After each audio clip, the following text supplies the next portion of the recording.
जय हिंद। वेलकम आपका association jobs and welfare channel में।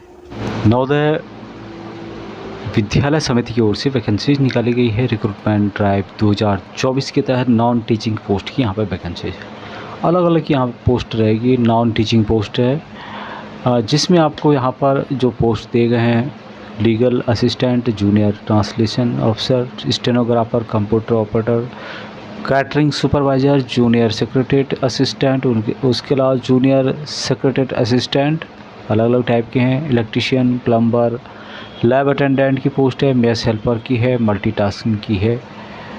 अन्य पोस्ट भी आपको देखने को मिलेंगे। सभी जो पोस्ट हैं नॉन टीचिंग पोस्ट है।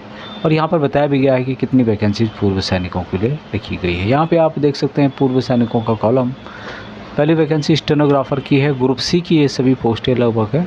ग्रुप बी की हैं लेकिन उसमें पूर्व सैनिकों के लिए नहीं है, ग्रुप सी में है। तो स्टेनोग्राफर की जितनी पोस्ट है उसमें 2 पोस्ट पूर्व सैनिकों के लिए है।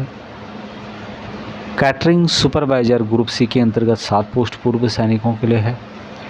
Junior secretary assistant group C 2 post यहाँ पे है। यहाँ पे कोड दिया गया 09। और जूनियर सेक्रेटरी असिस्टेंट ये कोड नंबर 10 है। यहाँ पे 36 वैकेंसीज पूर्व सैनिकों के लिए है। 12 वैकेंसीज पूर्व सैनिकों के लिए इलेक्ट्रीशियन कम प्लम्ब ग्रुप सी के अंतर्गत है ये पोस्ट। लैब अटेंडेंट की पोस्ट है ग्रुप सी के अंतर्गत 16 पोस्ट। मेस हेल्पर की पोस्ट है 44 वैकेंसीज पूर्व सैनिकों के लिए है। मल्टीटास्किंग स्टाफ की वैकेंसी है 2 वैकेंसीज पूर्व सैनिकों के लिए। तो इतनी वैकेंसीज पूर्व सैनिकों के। अभी हम जानते हैं विस्तार से इस वीडियो में कि क्या उनके लिए क्वालिफिकेशन रहने वाला है। सबसे पहले वैकेंसी की बात करें तो यहाँ पर जो सबसे पहले पोस्ट पूर्व सैनिकों के लिए निकाला गया है ये है स्टेनोग्राफर ग्रुप सी के अंतर्गत क्या एजुकेशन क्वालिफिकेशन है। स्टेनोग्राफर पोस्ट है। यहाँ पर सैलरी देख सकते हैं 25,500 रुपये से 81,100 रुपये। 27 साल यहाँ पे मैक्सिमम दी गई है। मात्र 10वीं पास होना चाहिए। स्किल टेस्ट आपका होगा जिसमें कि डिक्टेशन होगा 10 मिनट में 80 वर्ड पर मिनट होगा। ट्रांसक्रिप्शन होगा 50 मिनट्स में 65 इंग्लिश और 65 जो है हिंदी में होगा ऑन कंप्यूटर के ऊपर। ये रखा गया है स्टेनोग्राफर के लिए। अभी यहाँ पे है कैटरिंग सुपरवाइज़र की जिसमें कि 7 वैकेंसीज पूर्व सैनिकों के लिए है। सैलरी यहाँ पर 25,500 से 81,100 रुपये। 35 साल मैक्सिमम है। यहाँ पर देख रहे होंगे आप लोग बैचलर डिग्री होटल मैनेजमेंट से मांगा है। लेकिन पूर्व सैनिकों के लिए यहाँ पे देख सकते हैं एक्सेस मैन के लिए जो उन्होंने दी है trade prophecy certificate in catering with A minimum of 10 year service in defence services और रेगुलर एस्टैब्लिशमेंट। तो जिनके पास भी ट्रेड प्रोफेसी सर्टिफिकेट है वो इन वैकेंसीज़ के लिए अप्लाई कर सकते हैं। पूर्व सैनिकों के लिए यहाँ पे विशेष तौर पर ये जो कॉलम है पूर्व सैनिकों के लिए ही पूरा। तो आपको होटल मैनेजमेंट की आवश्यकता नहीं है। होटल मैनेजमेंट से रिलेटेड कोई कोर्स यहाँ पे नहीं मांगा गया है। पूर्व सैनिकों के लिए ट्रेड प्रोफेसी टेस्ट सर्टिफिकेट मांगा गया है। उसके अलावा यहाँ पर ना कोई एजुकेशन क्वालिफिकेशन है, सिर्फ आपके पास एक ट्रेड प्रोफेसी सर्टिफिकेट कैटरिंग से रिलेटेड होना चाहिए। अभी नेक्स्ट जो पोस्ट है junior secretary assistant post number 09 है। इसमें भी पूर्व सैनिकों के लिए वैकेंसीज है। सैलरी यहाँ पर 20,000 से 63,200 रुपये। 27 साल मैक्सिमम है। और इसके लिए education qualification senior secondary certificate मांगा गया है। Form required board and posing minimum speed of 30 word पर मिनट इन इंग्लिश टाइपिंग और 25 वर्ड पर मिनट इन हिंदी टाइपिंग आपके पास होनी चाहिए। यदि आपके पास ये नहीं है तो ये वाला होना चाहिए। और यहाँ पर कुछ डिजायरेबल है तो उससे कोई ख़ास मतलब यहाँ पे नहीं है। नेक्स्ट जो वैकेंसीज है जूनियर सेक्रेटरी असिस्टेंट जो कि पोस्ट नंबर 10 है। यहाँ पर अलग अलग टाइप की है। JNB कैडर का है, ऊपर वाला दूसरे कैडर का है।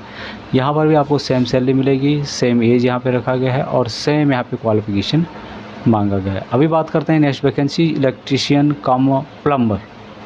इसमें भी पूर्व सैनिकों के लिए वैकेंसी सैलरी यहाँ पर सेम मिलेगी। 40 साल यहाँ पे मैक्सिमम मांगा है दोस्तों। एजुकेशन क्वालिफिकेशन 10वीं पास, ITI आपके पास होना चाहिए और एक्सपीरियंस भी होना चाहिए। ITI जो मांगा गया है इलेक्ट्रीशियन और वायरमैन से रिलेटेड होना चाहिए। अगली जो पोस्ट है लैब अटेंडेंट की, इसमें पूर्व सैनिकों के लिए वैकेंसीज है। यहाँ पर भी सैलरी आपको 18,000 से 56,900 रुपये। 30 साल मैक्सिमम है। और यहाँ पे एसेंशियल क्वालिफिकेशन मांगा गया है 10th पास सर्टिफिकेट या फिर डिप्लोमा इन लेबोरेटरी टेक्निक, दोनों में से कोई ना कोई होना चाहिए। और यदि आपके पास ये नहीं है तो 12th पास साइंस स्ट्रीम से होना चाहिए। अगली जो पोस्ट है मेस हेल्पर की दोस्तों, मेस हेल्पर में सैलरी आपको 18,000 से 56,900 रुपये, 30 साल मैक्सिमम है। इसके लिए एजुकेशन क्वालिफिकेशन मात्र 10वीं पास, एक्सपीरियंस मांगा है यहाँ पे कुछ, और जो है पासिंग ऑफ स्किल टेस्ट जो NBS की ओर से होगा तो आपको यहाँ पर पास करना होगा। अभी नेक्स्ट जो वैकेंसीज है ये है मल्टी टास्क स्टाफ की, MTS की, इसमें भी पूर्व सैनिकों के लिए वैकेंसीज है। सैलरी यहाँ पर सेम मिलेगी 18 से 56,900 रुपये, 30 साल मैक्सिमम है और मात्र 10वीं पास उसके लिए अप्लाई कर सकते हैं। यहाँ पे कोई भी टेस्ट के अलावा कुछ नहीं होगा और मात्र एक ही टेस्ट होता है, वही मेन है यहाँ पर बस। अभी एज रिलैक्सेशन यहाँ पे बताया गया है पूर्व सैनिकों को, जो नॉर्मल जो आपकी एज है उसमें से जितनी आपने सर्विस की है वो माइनस करना है यहाँ पर, और उसके बाद 3 साल और माइनस करना है जो कि जनरल की है, और जो यहाँ पे मैक्सिमम एज दी है उससे ज़्यादा नहीं आनी चाहिए, जनरल के लिए बता रहा हूँ। बाकी SC ST OBC को यहाँ पर और छूट यहाँ पर दी जा रही है, जो यहाँ पर देख सकते हैं आप लोग, यहाँ पर छूट है, बाकी वो डिसेबल के लिए है। तो पूर्व सैनिक जिन्होंने कम से कम 6 महीने भी सर्विस की है, कैटेगरी आ गए हैं, तो वो भी इनके लिए अप्लाई कर सकते हैं। बाकी यहाँ पे और भी जानकारी यहाँ पर दी गई है, ऑनलाइन के माध्यम से अप्लाई करना होगा। कहाँ पे इसके टेस्ट होंगे, NBS and may be changed at any stage, change भी हो सकते हैं ये। The competitive exam for the recruitment to the notified post is likely to be held on following cities. तो ऑल इंडिया में यहाँ पर आपको टेस्ट मिलेंगे, आप देख सकते हैं एक एक स्टेट में 4-4, 5-5 जो है एग्ज़ाम सेंटर्स दिए गए हैं, तो आप यहाँ पर चेक कर सकते हैं।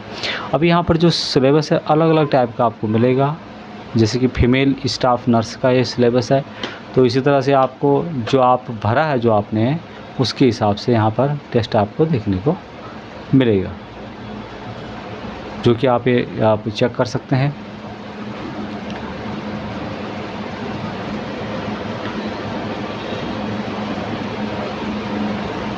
बात करूं यहाँ पर, जैसे कि आप यहाँ पे देख रहे होंगे लैब अटेंडेंट की, तो लैब अटेंडेंट के लिए जो है reasoning ability, general awareness, language competitive test, general English and other, general Hindi से रिलेटेड, सब्जेक्ट स्पेसिफाइड नॉलेज से रिलेटेड आपके होने चाहिए, जो कि आपका ट्रेड है उससे रिलेटेड। तो यहाँ पर इससे संबंधित MTS की बात करूँ तो यहाँ पे देख सकते हैं आप लोग, लैंग्वेज टेस्ट होगा, general English and general Hindi, 20 mark for each subject से होगा।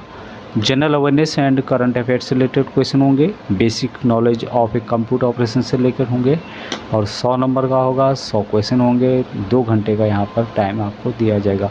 तो इसी तरह से आप यहाँ पर टेस्ट का जो सिलेबस है वो होगा।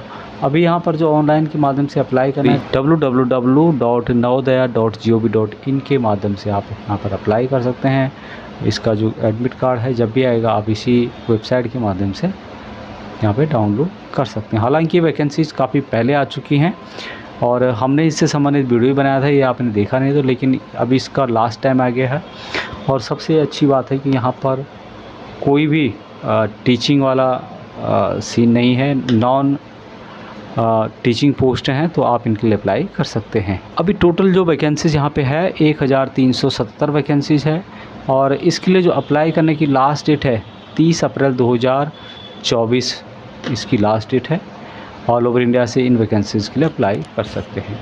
तो ये थी वैकेंसीज़ की जानकारी कैसी लगी बताइएगा। जानकारी अच्छी लगती है लाइक शेयर, चैनल को सब्सक्राइब नहीं किया तो कर सकते हैं। जय हिंद।